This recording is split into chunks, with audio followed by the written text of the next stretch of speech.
Hello everyone, आपका हमारे channel में स्वागत है। एक शब्द आप लोगों ने बहुत सुना होगा, इलीगल, यानी अवैध शब्द। अब इलीगल काम नहीं करना चाहिए या हेलो एवरीवन, आपका हमारे चैनल में स्वागत है।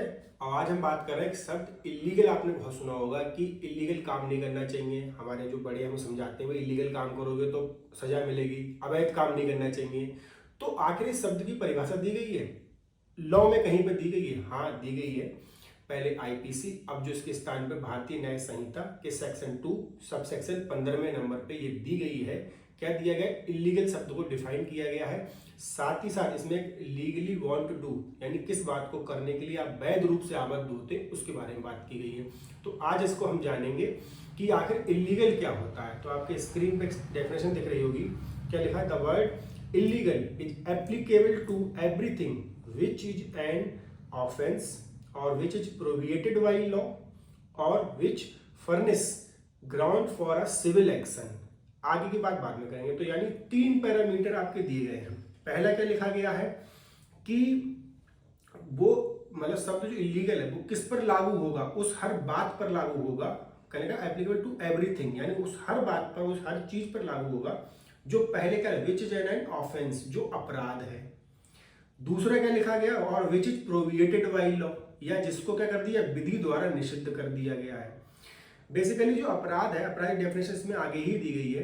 अपराध भी इसमें, अपराध को हम इस तरह से कह सकते हैं, जो हम पढ़ते भी हैं इसकी डेफिनेशन, कि ऐसे कार्य या लोग जिनको क्या कर दिया, विधि द्वारा प्रोहिबिटेड कर दिया, पनिशेबल बना दिया गया, उनको सामान्यतः अपराध कहते हैं। तो यानी कि ऐसी कोई भी बात जो अपराध है तो वो क्या कहलाएगी, इलीगल होगी। जैसे भाई, जैसे सपोज करिए आपके, इसका एक एग्जांपल लेते हैं कि जैसे आप जो है किसी के साथ मारपीट नहीं कर सकते हैं। अब मिस्टर ए जो है मिस्टर बी के घर पे गए और भाई ऐसा है, कुछ हो गई लड़ाई झगड़ा, उन्हें जाके बस स्टार्ट कर दिया मारना पीटना, काफी चोट आई। तो देखो ये दोनों चीजें हैं यहाँ पर, ये इलीगल क्यों है? ये अपराध है। कहाँ पर? हमारे बीएनएस में ही बताया गया है कि ये आपके क्या होगा, ज्यादा चोट लग गई तो हर्ट, मतलब ग्रेवियस हर्ट हो गया। बहुत ज्यादा चोट लग गई तो अटेम्प्ट टू मर्डर के अंतर्गत आ जाओगे। मान लो कोमा में पहुंच गया पर्सन, ठीक है, और अगर मर गया तो मर्डर के अंदर आप मतलब पनिशेबल हो जाओगे। तो क्या लिखा गया? ये आपको एक्टिविटी नहीं करनी, तो ये काम क्या होगा, इलीगल, ये अवैध काम है, आप नहीं कर सकते हो। दूसरी बात लिखी गई, which is prohibited by law, यानी ये इसी का एक पॉइंट है, अपराध में भी इसको ऐड करते हैं। ये क्या है, पहली शर्त यही होती है कि ऐसे कोई भी एक्टिविटी, ऐसा कोई भी एक्ट ऑफ ओमिशन जिनको प्रोहिबिटेड कर दिया है, प्रोहिबिटेड बाय लॉ, किसी भी बात को अगर प्रतिषिद्ध कर दिया गया है, निषिद्ध कर दिया गया है विधि के द्वारा, तो वो अगर आप करते हो तो वो इलीगल है। अब फॉर एग्जाम्पल कैसे?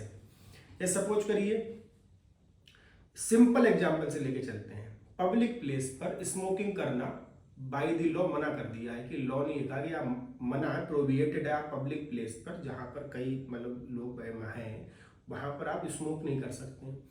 अब आप स्मोक करते हो तो चूंकि क्या लिखा गया है कि प्रोहिबिटेड बाय लॉ, वो लॉ द्वारा मना है। प्रोहिबिटेड का मतलब समझ रहे हो, मना कर दिया, ये चीज आपको नहीं करनी है, अगर आप फिर भी कर रहे हो तो क्या है, इलीगल। तो इसलिए कहते हैं कि इलीगल काम नहीं करना चाहिए। ऐसी बहुत सी चीजें हैं, जैसे सपोज करिए बिना टिकट रेल में, या रेल में आप चले गए, टिकट बिना टिकट लिया, किसने मना करा? अभी लॉ के द्वारा, रूल्स के द्वारा क्या है, टिकट लेना चाहिए आपको, और आपने मान लो टिकट में, तो अगर इलीगली आप जर्नी कर रहे हो, वो आपकी अवैध यात्रा है, वैध यात्रा नहीं है। वैध यात्रा क्या है कि आपने टिकट लिया, अपनी सीट पे गए, बैठे और अपनी आपने जर्नी कर ली। तो ये क्या है, ये आपकी लीगल वे में है। लेकिन आपने क्या करा, ऐसी चीज जो प्रोहिबिटेड बाय द लॉ है, कि ट्रेन में टिकट आपको लेना है, फिर बैठना है और अपनी सीट पे ही बैठना है, दूसरी सीट पे थोड़ी बैठो जाके। तो ऐसी सारी चीज, वो हर चीज जो प्रोहिबिटेड बाय लॉ, जो मैंने 1-2 एग्जाम्पल आपको दिए सामान्य जीवन के, ऐसे बहुत से एग्जाम्पल बन सकते हैं इसमें। हमने सिर्फ मतलब स्मोक वाला पढ़ लिया, टिकट वाला पढ़ लिया।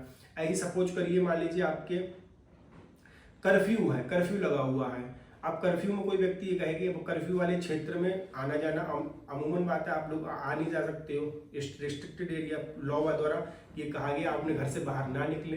तो क्या डायरेक्शन है कि आपने भाई आपका घर से बाहर निकलना प्रोहिबिटेड है और आप घर से बाहर निकल रहे हो, तो ये आपने क्या करा, इलीगल एक्ट करा, गलत काम करा, आपने अवैध कार्य करा।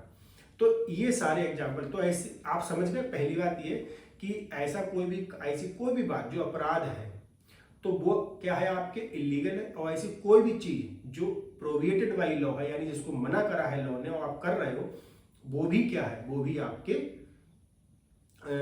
इलीगल के अंतर्गत आएगा। और एक बात और है, और which furnish ground for a civil action, यानी कि ऐसी कोई भी चीज जो सिविल कार्यवाही के लिए आधार उत्पन्न करती है तो वो भी इलीगल है। अब सिविल कार्यवाही के लिए कौन सा आधार उत्पन्न करती है? सपोज करिए, मान लीजिए आपके, हम लोग पढ़ते भी हैं, इसमें कई एग्जाम्पल बन सकते हैं। सपोज करिए कि आपने मकान लिया, एक घर खरीदा, ठीक है, आपने सब जो भी प्रोसीडिंग्स है पूरी कर ली, और पूरी करने के बाद मान लीजिए आपके कोई व्यक्ति आके आपके मकान कहता क्लेम करने लगता है कि भाई ये तो मकान मेरा है। तो ऐसी कोई भी, अब आप भाई वो मकान चूंकि आपका नहीं, लेकिन किसके बात में, भाई जो मिस्टर ए ने खरीद लिया, मिस्टर बी आगे ये क्लेम करने लगे, तो मिस्टर ए कोर्ट में आएंगे तो ये आधार उत्पन्न करेगी, किसका? सिविल कार्यवाही का आधार उत्पन्न करती है। तो जो आपने अननेसेसरी क्रिएट किया, तो ये क्या है, ये आपके क्या होगा, इलीगल होगा। बात समझ में? तो ऐसी कोई भी चीज जो सिविल कार्यवाही करने के लिए आधार उत्पन्न करती हो, वो चीज क्या है, इलीगल है।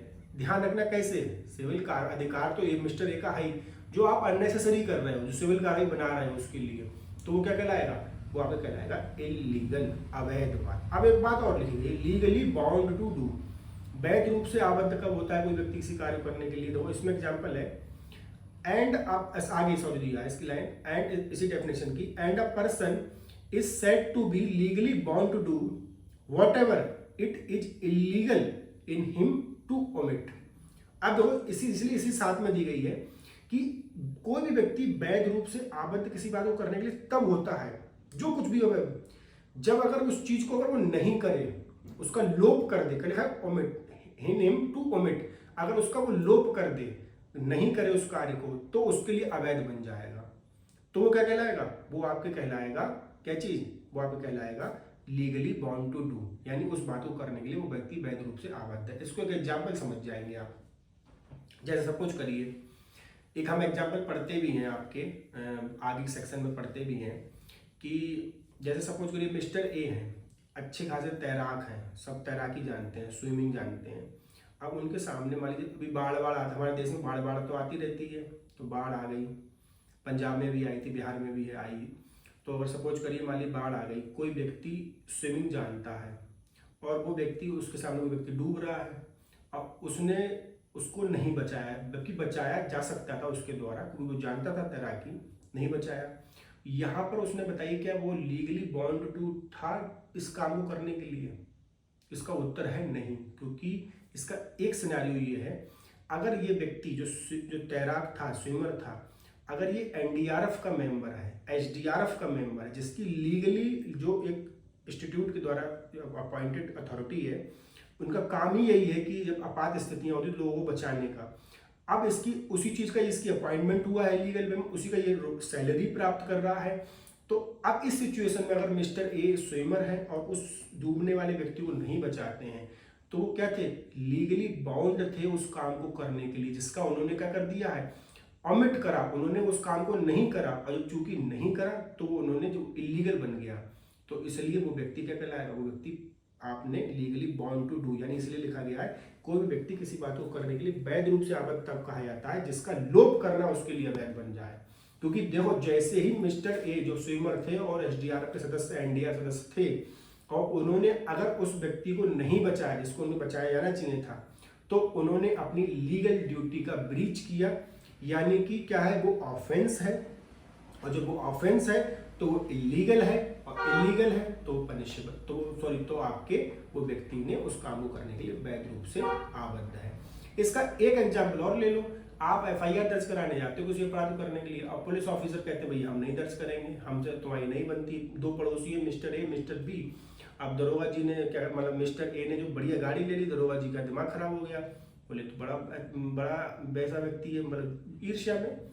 अब मिस्टर ए का कोई मैटर हुआ, वो दरोगा जी के पास गए थाने में रिपोर्ट लिखाने के लिए, बोले हम रिपोर्ट लिखेंगे नहीं, और भी रेमेडी है, रिपोर्ट तो नहीं लिखी और उल्टा उन पर कुछ मान लीजिए आगे कर दिया, कुछ और एक्शन लेना स्टार्ट कर दिया। तो ये क्या है, ये व्यक्ति चूंकि लीगली बाउंड था, उस दरोगा जी लीगली बाउंड है, उस काम को करने के लिए, क्योंकि उनकी ड्यूटी है, लीगल ड्यूटी है, विधिक कर्तव्य है कि वो कार्य करें, और वो अगर नहीं करते हैं तो व्यक्ति, और उनके लिए ऐसा करना इलीगल इसलिए कि उनका जो ऐसा करना वो आपके लिए एक कार्रवाई का आधार उत्पन्न करता है, साथ ही साथ आपके वो ऑफेंस कमिट कर रहे हैं, क्योंकि बीएनएस में इसका भी प्रावधान किया गया है कि अगर आप एफआईआर दर्ज नहीं करते हैं, जिसमें बिल्कुल दिख रहा है प्राइवेट मामला दर्ज बनता है तो अपराध है, तो आप क्या कर रहे हैं, आप एक तरीके से इलीगल एक्टिविटी कर रहे हैं, और इलीगल एक्टिविटी तो वो आपके लीगली बॉन्ड टू डू में अंतर्गत आ जाएगा। तो ये आपके दोनों पूरी डेफिनेशन